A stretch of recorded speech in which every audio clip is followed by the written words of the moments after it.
yapacaklar. Şulay yok başka kişilerden ayırmalı bularak biri de Razil Veliyev'ga bağışlanan jırlarda yankırayacak. Mine bizden talantlı kompozitörümüz Milevşe Hayrulina var. O mine Razil ana şakralar Razil Veliyev'nin kırığına. Hem mine şuşu anın kırığında oturgaç anın көңелендә шундый bir tilek туа, Razil Veliyev'ga bağışlanan jыр ijat итәргә дип. Һәм ул мөрәҗәгать итә яшь шагыйрь Булат Ибраһимовка. Һәм менә аларның тандемында шагыйрь дигән искиткеч жыр туа.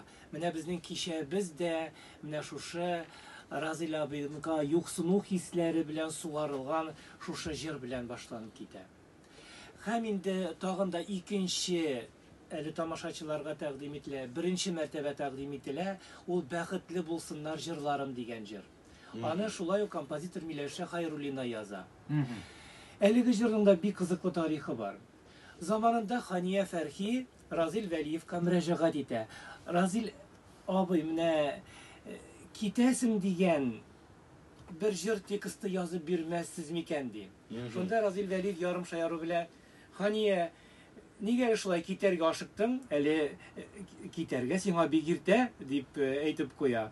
Юк, Разил абый, бу сәхнәдән китү турында да, дөньядан китү турында да җыр булсын иде, дим.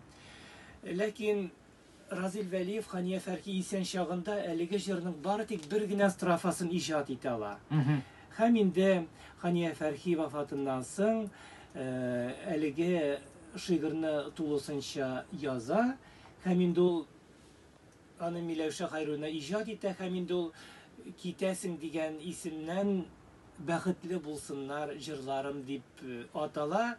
Һәм менә шулай насыйп булган, ул инде Хания Фәрхигә түгел, Разил абыйның үзен искә алу кичәсендә башкарылачак.